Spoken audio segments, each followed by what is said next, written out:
Greetings, ladies and gentlemen. We are delighted to kick off yet another thought provoking session on connecting the dots.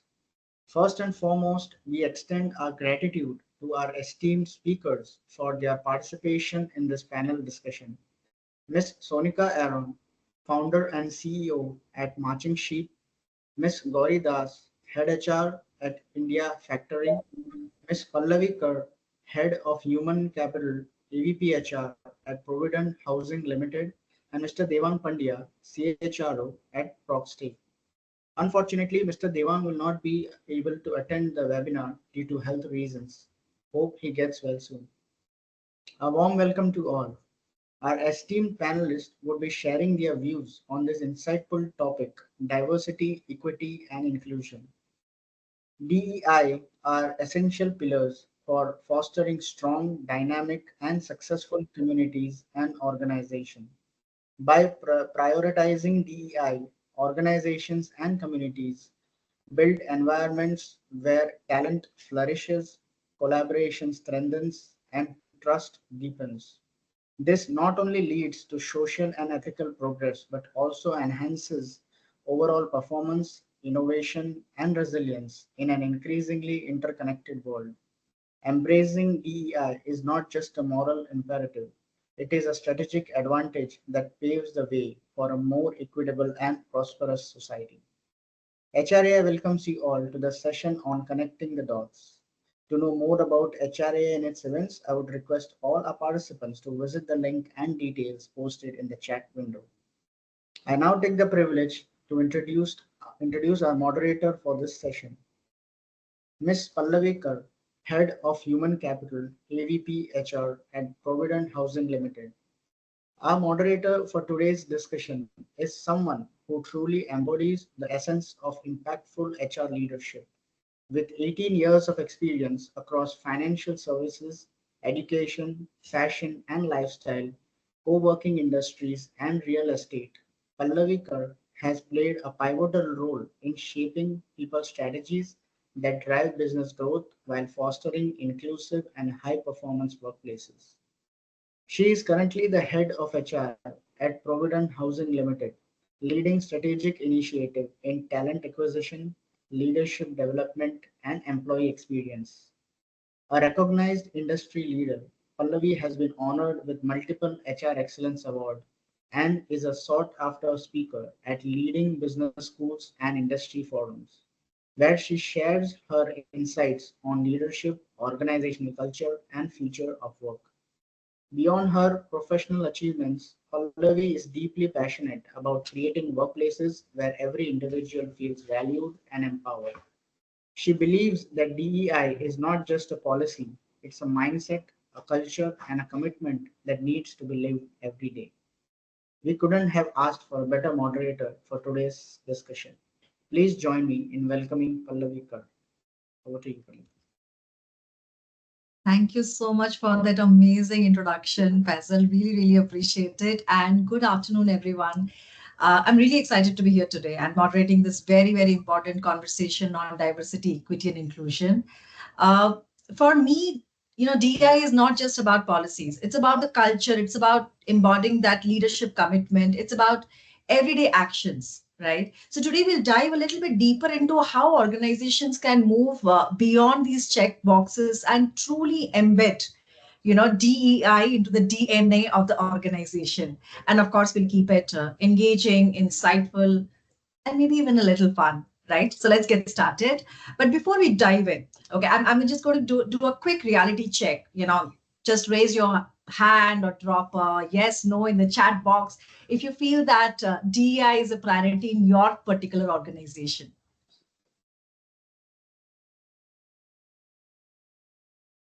Okay, interesting. Okay, now I'm sure a lot of us are kind of contemplating in terms of is DEI a particular priority in our organization. But I'm going to ask you an even more interesting question. Okay, do you think that the leadership today in your organization walks that talk, where we are actually looking at DEI?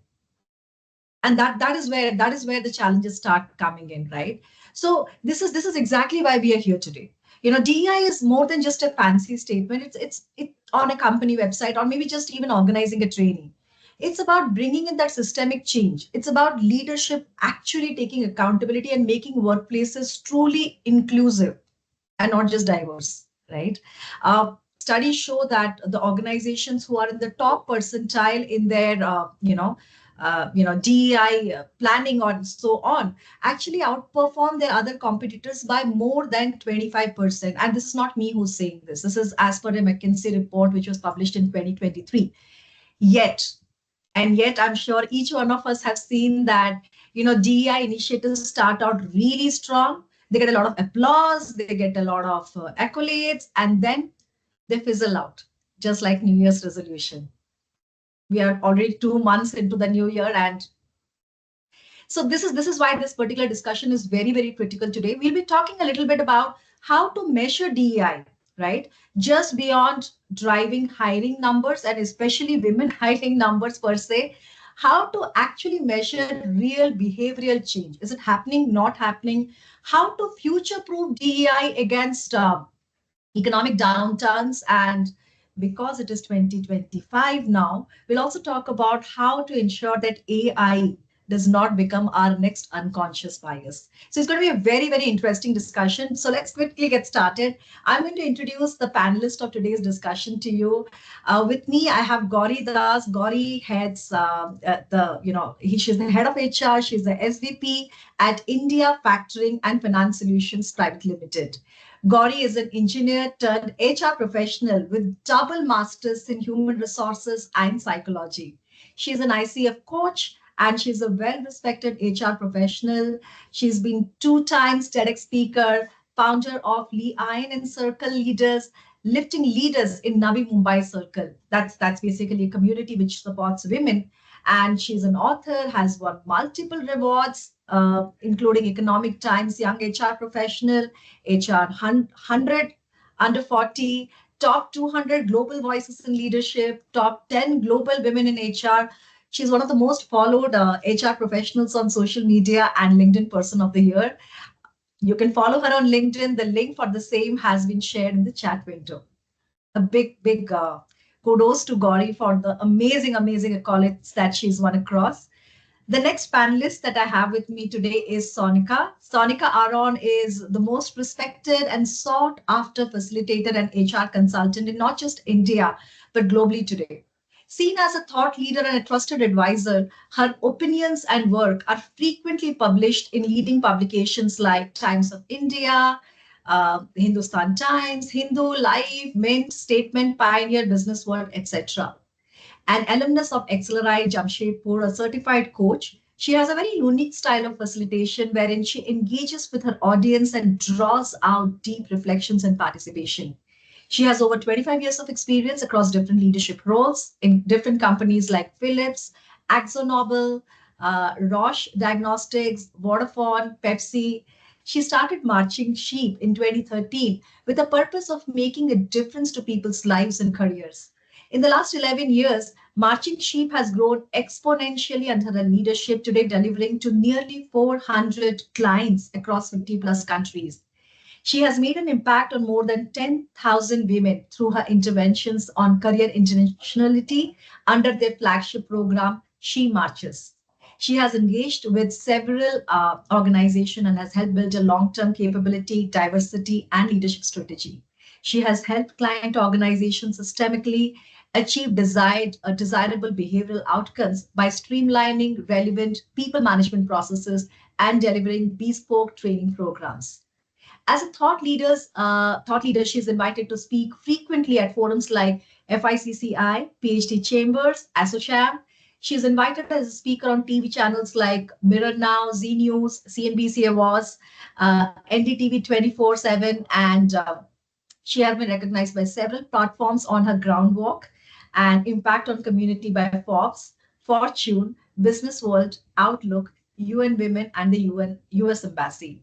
On a personal front, she has 2 kids, 1 dog, 2 cats, and 1 husband. So That's Sonica for you. You can follow her on LinkedIn. The link for the same has been shared in the chat window. So Sonica and Gauri, do you have anything to share before we start off this discussion? Just that I'm super excited. I think this is going to be a very interesting conversation. I'm sure. I'm sure. Yeah, likewise, and like you said, Pallavi, we are not going to let it be just like a token. We are going to actually talk. And I have heard Sonika before. I'm sure her strong views are going to be reflecting very positively today.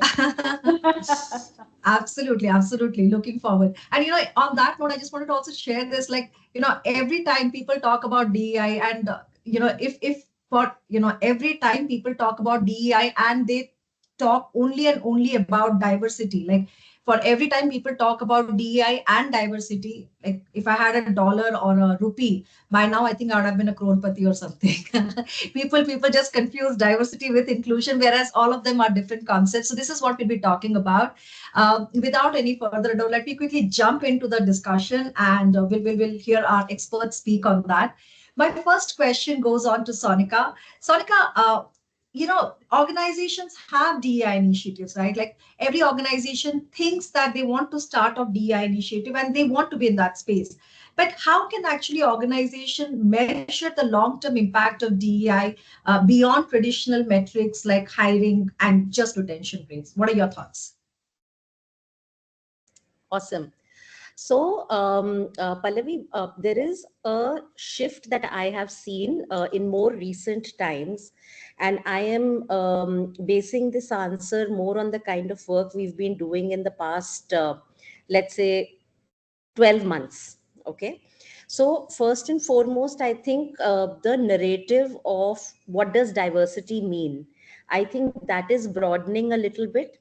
So, from just focusing on women to focusing on other dimensions, realizing that diversity also means people with disabilities, LGBTQ community, and and when we talk internationally, it also means ethnic diversity, racial diversity, today multi-generational diversity. All of this is coming, and the intersectionality.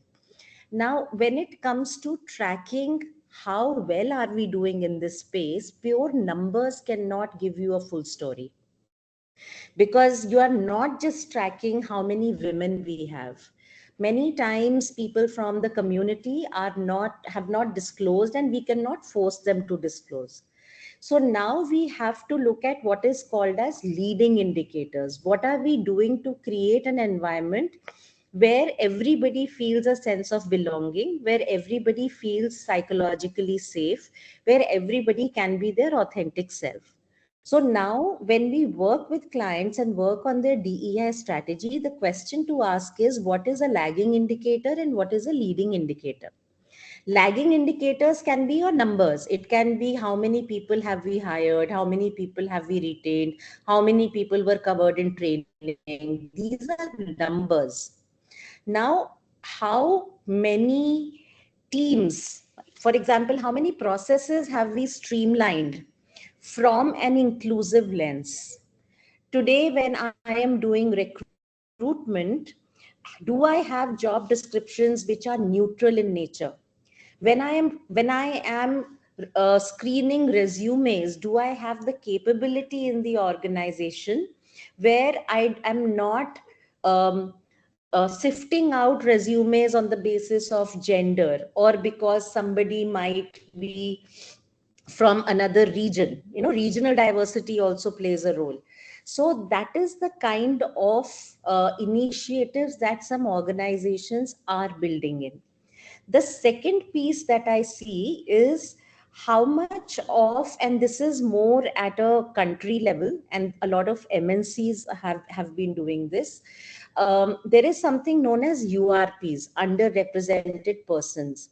Now, if in a country there is a certain demographic, so for example, they say there are 4% people with disabilities in India, whereas globally there are 15%. I don't know how the math works that India should have only 4%. But from that perspective, you say that, my customer and consumer comes from the society. Are my products and services meeting the needs of that customer? Let's talk about banking. Let's talk about anybody who's giving loans. Do we even understand when people from the LGBTQ community come into the bank, into a branch, or people from PWD come into a branch? Do the people servicing understand this community? How do we talk to them? How do we address them? How do we show empathy? Now, from that perspective, that concept of URP and sensitization is another leading indicator. So there are various ways in which the organization are saying that, okay, let's do one thing, but do it well. Let us have that one indicator, because if I drive that one indicator, it is going to have a long-term impact. Let me get confidence in these 1 or 2 or 3 low-hanging fruits, because I don't have bandwidth to chew more than that. I don't have budgets to chew more than that. So let me look at these 2 or 3. Let me get this done this year 1, and then we look at what to do in year 2. I hope I made sense.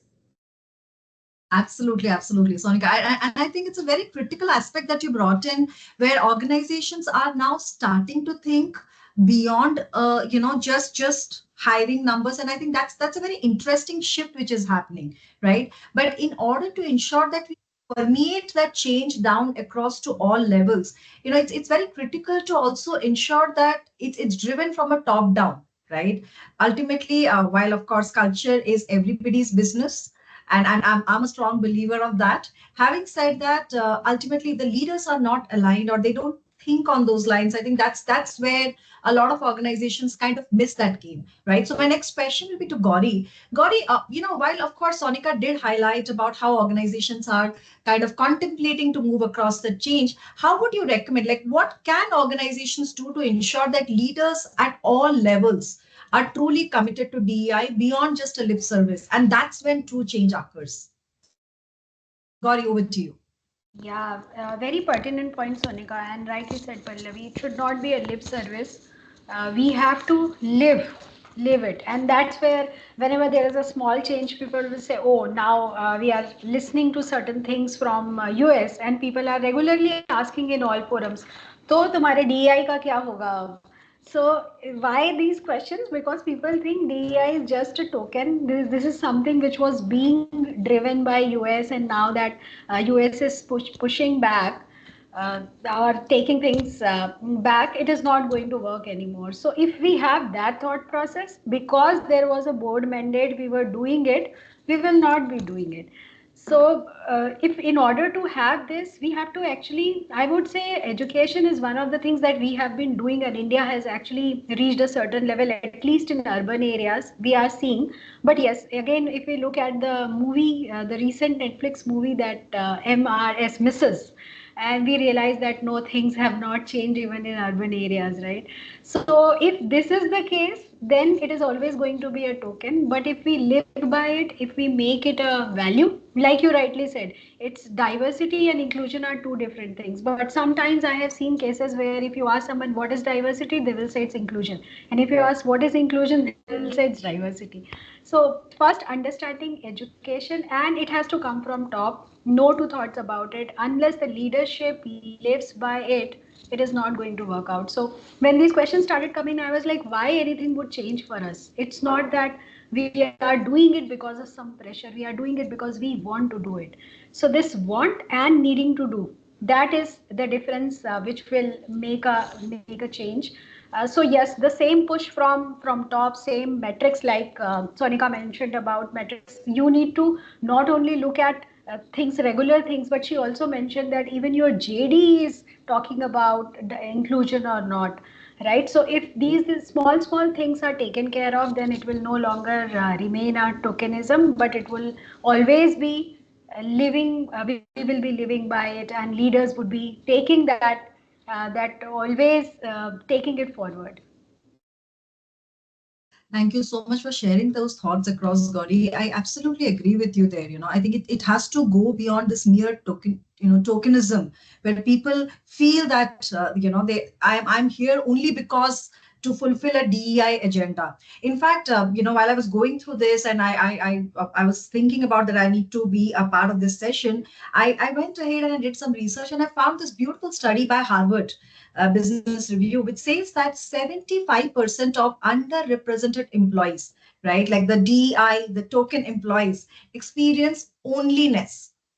Okay, being the only kind, one of their kind in their team. This leads to serious isolation, disengagement, and higher attrition. Like lot of organizations have different ways of looking at it. I mean, when I was going through this, I found that Salesforce tackled this problem by creating sponsorship programs instead of just mentorship, actively advocating for underrepresented employees to get promotion. Right. So on that note, my next question will be to Sonica. Sonica, how do you think in organizations shift from surface level DEI efforts to ensuring real behavioral change? Because that's something which is still missing. Yeah, that's my favorite question. So, whenever we try and speak to a client and we say that, listen, let's try and make an impact on ground, even if we change one behavior, let's do it for everyone. I always tell them that an employee experiences an organization not through HR, not through senior leadership, but through their manager.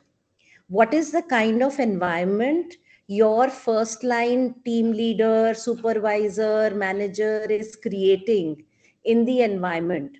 And that is what the peers and the employee will experience. So I always say that in any organization, the true protagonists of an inclusion journey are the managers, the people managers.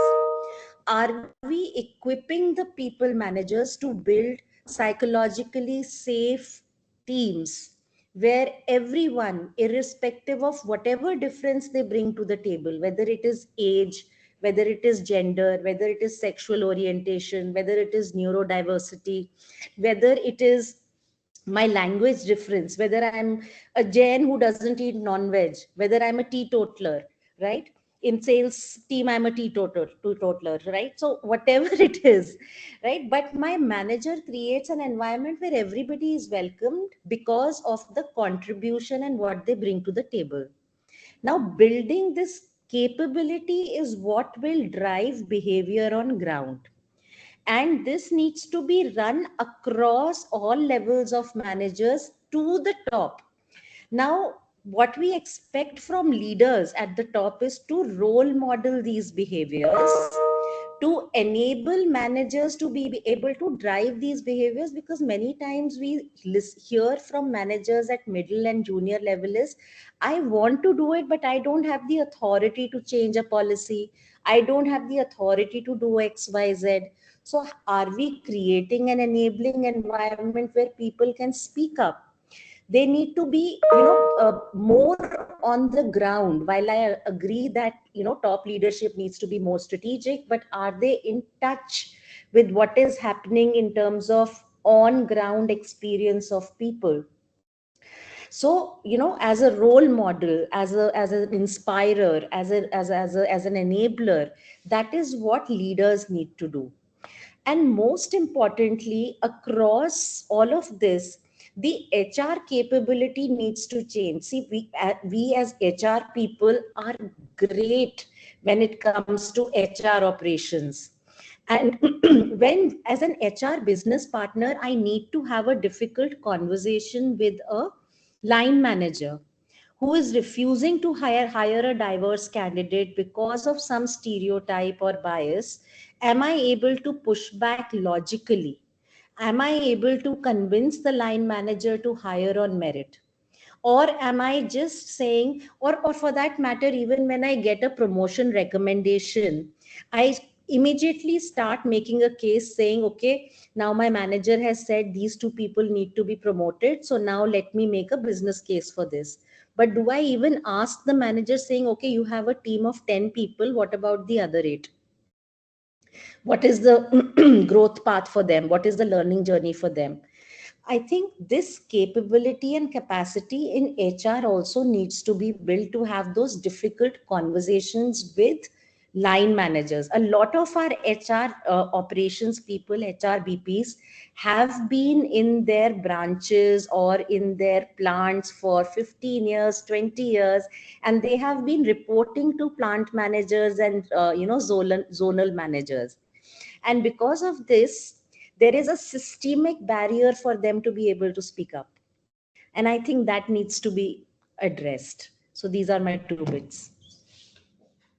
That's very beautifully portrayed across, and I'm thankful that you brought about these concepts, because I have been thinking about it, and this is something which has been going on in my mind also as a HR professional for a very long time, in terms of HR being equipped to handle certain things, in terms of people being equipped, like the line manager saying that, you know what, I want to do this, but do I really have the authority to do it, right? Or maybe the HR saying that, okay, I just got a request and I have to hire somebody who's of a different gender, is also a very difficult conversation sometimes to have, right?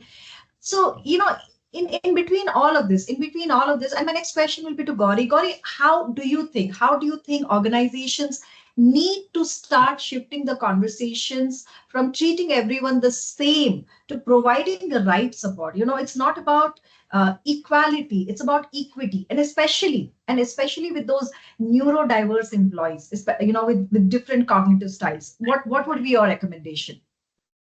Yeah, thanks for bringing this, because whenever we talk about diversity and inclusion, it starts and ends at gender. So we always forget all other diversity, and that's good that we are talking about neurodiverse people.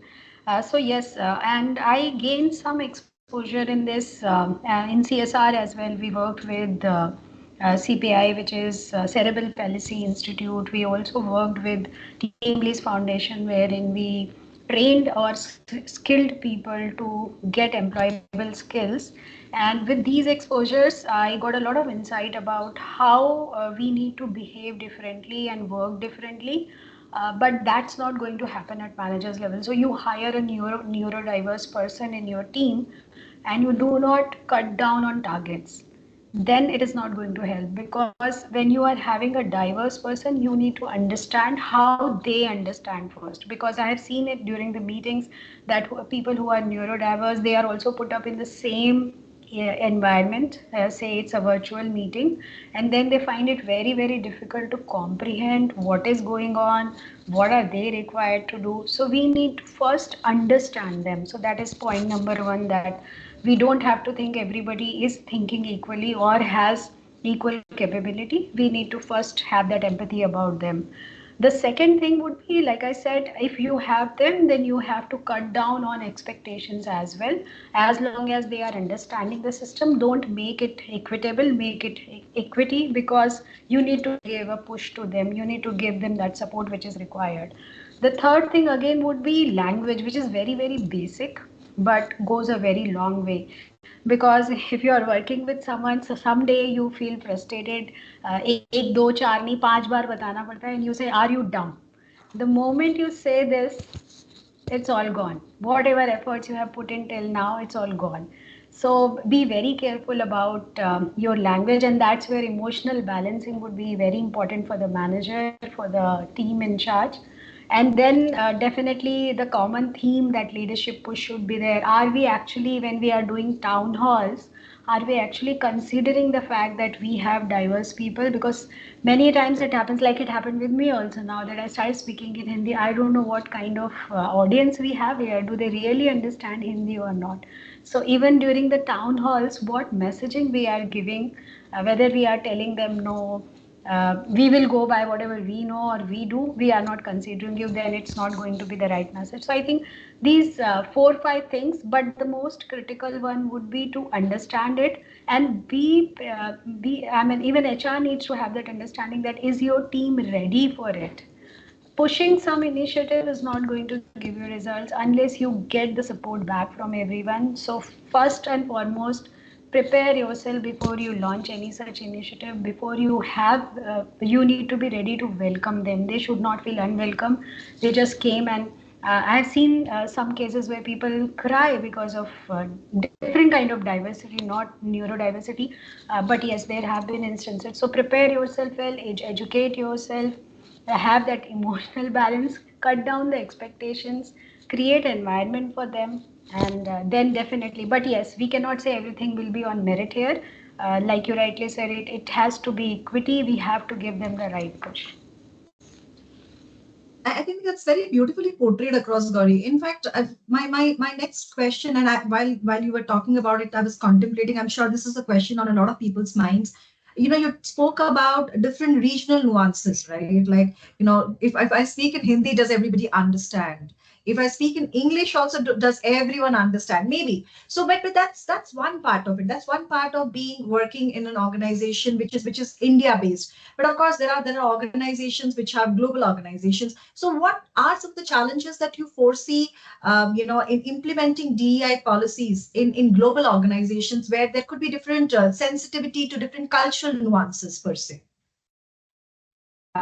A very pertinent question in today's global environment, and you can make it extremely challenging, or you can make it very, very easy by changing your strategy. So if you make it local, so you have a guideline that yes, we are working on diversity, we identify these kind of diversity, this is what we want to do, but then you leave rest of the things for the organization. And I have seen, I've worked with European, American, and Australian cultures, and I've seen and Southeast Asian as well, and I've seen there is a lot of difference between understanding. At some places we would be at very nascent stage where we don't even understand how many types of diversity exist.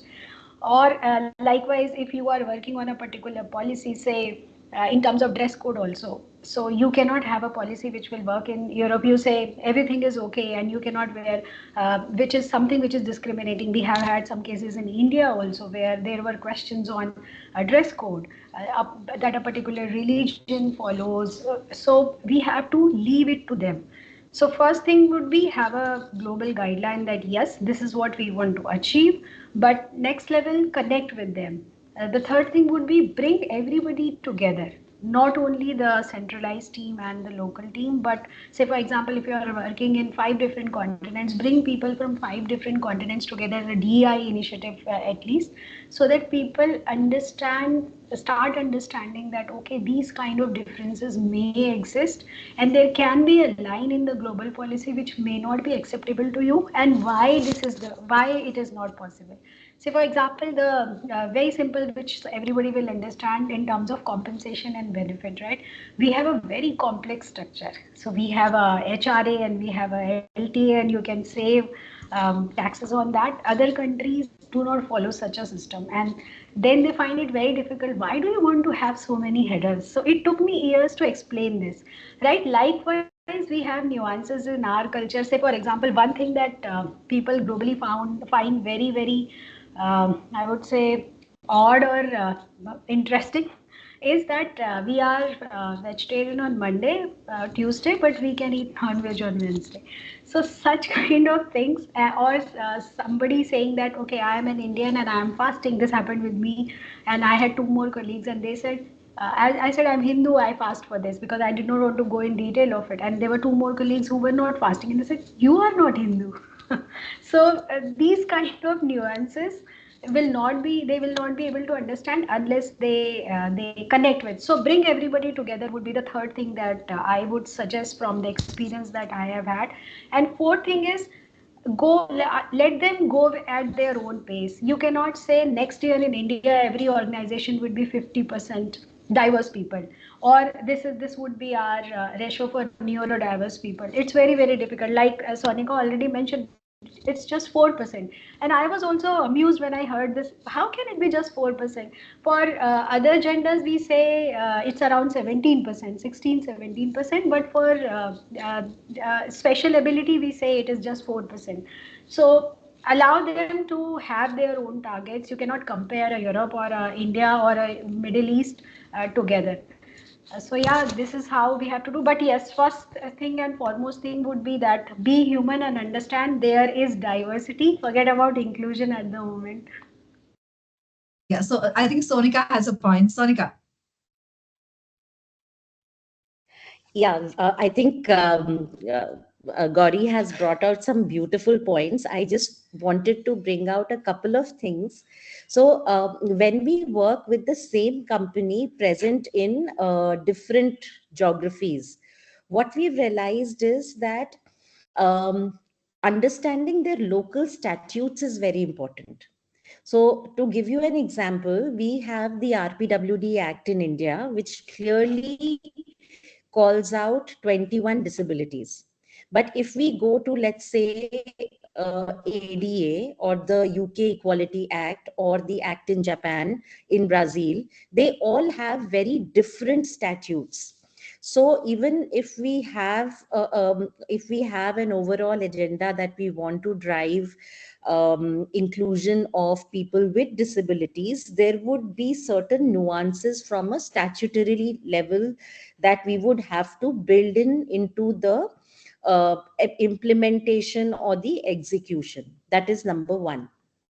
The second thing is that from a cultural lens, and this is where I think a lot of companies are working towards racial and ethnic inclusion, where they find that because of unable to understand, which Gauri brought out right now, the inability to understand each other's culture and how that culture impacts our communication style, our risk taking ability, our comfort with ambiguity, our comfort with the elasticity of time. These little things become a roadblock in collaboration, in being able to work as a team. Now, many times what happens is that there would be a regional head, let's say, sitting out of Singapore, let's say a regional legal head sitting out of Singapore, and that person's entire team would be located in different time zones. They find it difficult to work as a team because they are not able to connect with each other culturally. And it is not just about getting along as a team on religion or food or habits. It is deeper. It is deeper on way of working, way of learning, communication. What might be polite for someone might be brusque and rude for somebody else. What might be too direct for someone might be too convolvulated for somebody else. Now these little things need to be put on the table, and as a team we need to work on what is the way of working for the team. This today is not happening in a very structured manner in a lot of organizations.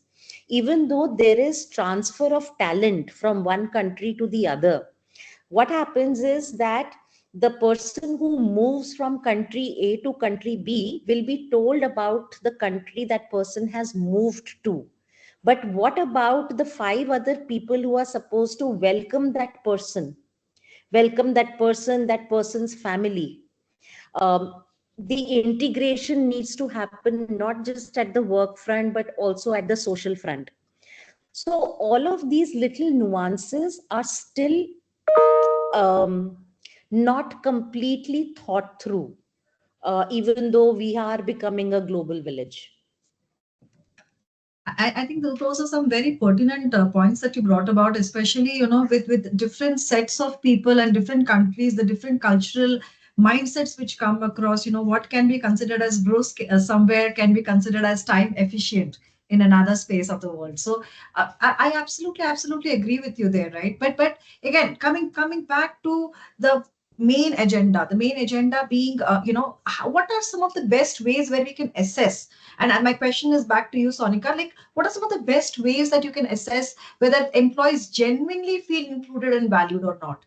Like, one part of it is training people, one part of it is setting up structures, policies, everything in place. But like, what are some of the tangible ways that colleagues can advocate for underrepresented people in meetings? What would you recommend? Hmm. So I think this is a very good question, and I think there are different ways in which a company can assess. There is something known as as an inclusion maturity matrix. Now, within the same organization, Pallavi, we might have organization at different levels of maturity, from compliance to, let's say, integration in the business processes. But within the same organization, you might have different functions and different locations at different level of acceptance. Now, what most organizations do, or organizations that are assessing this, they do not look at it like one whole organization. They will put it in parts. They would assess it in parts. And the process of this diagnostic is multi-layered. There would be some kind of an employee survey, a cultural survey, followed by an FGD, followed by a policy audit from a lens of universal design. And then there would be triangulation of data, which tells us, are we meeting the needs of the demographics that exist in the organization? What is it that employees are saying? What is the level of belonging that people are demonstrating? And that gets linked to how are we achieving the business results. So it is not, diversity and inclusion does not exist in isolation. It is not an HR agenda. It is not a feel good agenda. It needs to speak to, are we able to drive the kind of productivity, the kind of outcomes, the kind of innovation that we are looking at? So when we look at it very holistically in a diagnosis, that is when we get to see whether we are moving year on year on these parameters. And when an organization is doing it consistently, do it year one. When you've decided on a DEI charter, you assess yourself as on ground zero, the baseline. Then you do a few initiatives or interventions, and then you assess yourself again after year one and see if you are seeing a movement. It can be 2 percentage points, 3 percentage points. It's fine. You are not in a race. You are just in a race with yourself. Then another 1 year. And I have seen organizations, because a lot of our clients have been with us for 6 years, 7 years, and the goalpost keeps on shifting. But what I have seen is that where the pace of change in the first few years is slow, the inclusion index will move slowly, 2 points, 3 points. But as we gain confidence on what is working, what is not working, how are people responding, people also build trust. When they see consistent effort, when they see an organization walking the talk and not just talking the talk, then the pace of change in the inclusion index also changes. So then we start seeing quantum jumps. And that is where the tire hits the road. I hope I'm making sense. You absolutely are. And I think those are some of very, very pertinent but very brilliant points that you brought across, Sonica. Since we are running a little short of time, I have one final question. In fact, what I'm going to do is I'm going to combine two questions and I'm going to put it to both the panelists to share their thoughts, of course. So what I want to understand, and I'm sure a lot of people in the audience are also going through the same mindset, with AI coming into picture, and the ways of working are now changing. What are some of the things that you feel like, how are Gen Z and millennial employees reshaping the DEI agenda, and how do you think companies should adopt? And more importantly, how can actually companies prevent DEI from getting deprioritized when financial crisis emerges? So the question is open to both of you, ladies. Gauri, go ahead. Okay, thanks. Yeah, so definitely this generation is changing a lot of things. And if I go back and think how transgender was described to me and what kind of feeling it invoked in me, in comparison to what 10 years old also knows about different genders or different kind of diversity, or they can say this is not inclusion. Sometimes I say something and my teenager comes back and says, you are not being inclusive, this thing is not right, you mentioned this is not right. So yes, if they are doing it at home, they are doing it at workplace also. And that's where all the tussle, right? When we have four generations at work, one is so open in thought, the another one is struggling with it, and the fourth one, the highest generation that we have currently at workplace, they are in a different tangent. So we have that tussle. But yes, I think because of them, we are opening up to things not only at work but at home also, because lot of learning on DEI that I got it at home before I implemented it at workplace. So no two thoughts about it. Definitely they are changing. Because of them, we are bringing in different policies. Say for example, a partner was not a recognized word for a insurance policy, but now it is there. Likewise, surrogacy, likewise, so many other things that are happening because of, I would say, AI also. And because of this generation technology, things are moving very fast. We have ways to measure, like Sonika mentioned, that we need to have feedback. Now feedback used to take 1.5 months, I remember. Now feedback can happen in 15-20 minutes of time, and you can do it every month, every week, every day. Which meeting was not good, you can find out. So technology is also definitely changing. I'm sorry, I missed the second part of it. Pallavi, can you please repeat?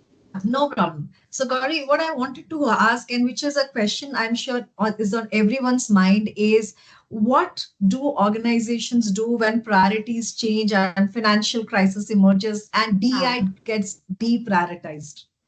Yeah, so DI will get deprioritized if there is a priority to it. If we make it a business usual, say for example, if there is a crisis, we do not reduce the level of customer service, then why should we go for it? So if we make it just a priority, just an agenda item to be presented, then yes, it will change. Otherwise, I don't think it will need a lot of money to do DEI, because DEI is all about accepting, embracing differences. So money should not be a matter. Definitely, for example, you would not be able to hire more people, but can you focus on retention at that point of time more? We anyway look at number of people exiting or promoting in a particular year from DEI perspective, but at that point of time, can we have more focus on this? You may have decided to bring in a star speaker for the show. You may not be able to do that, but can you pick up someone who is working on this, and within the organization, can you have a chat about it? Talking about any other investment, because instead of that, can you rely fully on ERGs? Other things, I think, as long as we have the mindset and we have the intent to do, it would not get prioritized. So don't make it a priority, make it a business usual thing, and there will not be any looking back on the DEI. Absolutely. I think I like the concept of business as usual. At the moment, it's no longer about being a special initiative per se, but rather like this is just business as usual. And so much talent we miss out per se. I think that's a very great point. Thanks for sharing that. Sonica, your thoughts. So, being mindful of time, I'll quickly share the impact of Gen Z and Gen Y on the workplace. I think wellness as a portfolio is becoming extremely important, and the straight-jacketed way in which there would be a policy and everybody would have to adhere to it, and there were, very one size fits all kind of policies on wellness no longer work, because people are in different stages of life, not defined by age. So there has to be a basket of offerings as well, as far as wellness is concerned, and that is going to be a very important space. The second space is how career pathing and learning journeys are going to be mapped out. I think today's generation is all right if there is no vertical growth, or they are not hung up on vertical growth and designations. Today they are looking more on at career lattices, where they are getting different exposure, they are learning differently, and they are enjoying themselves. So that is the second space which I think organizations will have to look at. The third is the focus on ESG and responsible way of doing business. I think today's youngsters are extremely focused on organizations that are doing business responsibly. So that is the three ways that I have seen this generation impact organizations, apart from everything that Gauri said. Um, on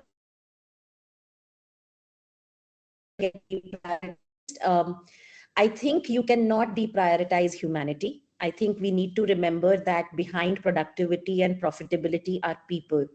You might have the best technology, you might have the best tool, the best machinery, the best service, but who goes and sells them? Who goes and markets them? Who goes and runs a process? Who is behind the analytics? It is people. And at Marching Sheep, we say diversity is a fact, even if we don't label it by gender or sexuality or PWD or generation. Diversity is a fact. We cannot um, think that we can work with not focusing on how to address the needs of a workforce which is increasingly becoming more vocal, more demanding, more woke in terms of what they can ask for. And today's workforce is also not afraid of taking sabbaticals and career breaks. So I think DEI is not getting deprioritized. You can call it anything else. You can call it employee engagement, you can dovetail it any other function, but it is not going anywhere. I'm very confident of that. That's it. I think that's beautifully put. Where you say that it eventually, I think the next generation, and that's a very pertinent thing that both of you brought up about in your conversation. How the next generation is looking at it. If you look at the Gen Z, which is now going to come, and the Gen Alpha, which is going to follow immediately after, the way they are looking at it is not just about my individual contribution, but how is my individual contribution tying to the overall global perspective, the overall sustainability, planet Earth, and whatnot. I think this generation is definitely more woke than the rest of us. But we come from different times, so let's keep it at that. But yes, I think it's a very interesting conversation. I see there are certain hands raised in terms of and I'm sure there's just so many questions on people's mind. However, since we are running very short of time, I'm going to request the panelists to please accept the questions maybe on LinkedIn, or so I'll request the audience to please reach out to the panelists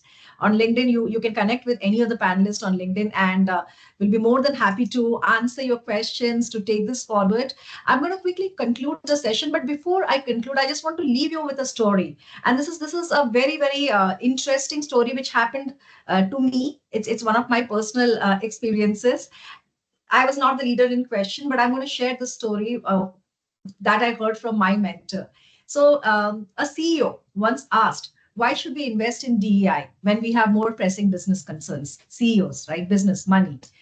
So the DEI leader or the HR leader in question here responded, because when you build a workplace where everyone belongs, everyone performs better. And that is just plain good business. That's just plain good sense.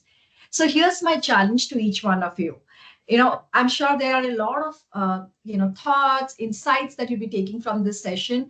But what's one action that you will take from today's discussion? Maybe just call out bias in meetings. Maybe it's advocating sponsorship over mentorship, or maybe it's just asking your colleagues if they feel truly included. Sometimes, in our, day-to-day work, we get so caught up that we don't even fit, we forget sometimes to feel, ask or empathize with this person who may not be feeling very included. There's an African proverb which says, if you want to go fast, go alone. If you want to go far, go together. Right. So thank you to our incredible panelists and everyone who joined in today. Let's keep driving the change together. Back to you, Faisal. Yeah, thank you everyone, and thanks Pallavi, you rocked. Absolutely. Both of right you back rock. at you. Right back at you, ladies.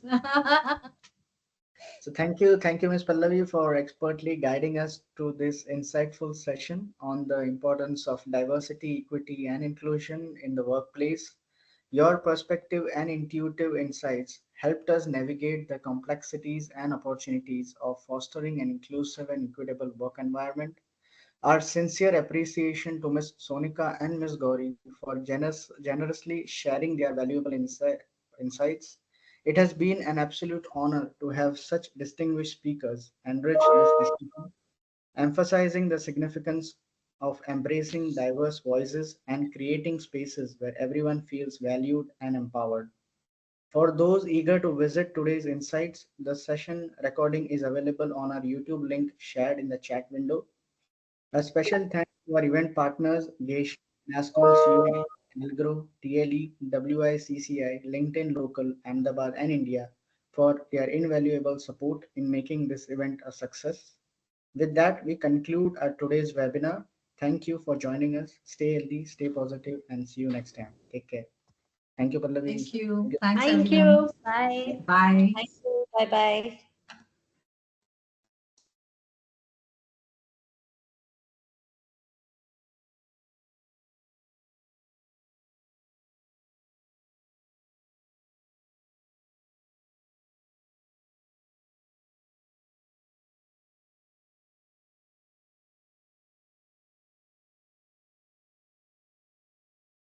Okay, thank you, Kaka. You can close the meeting.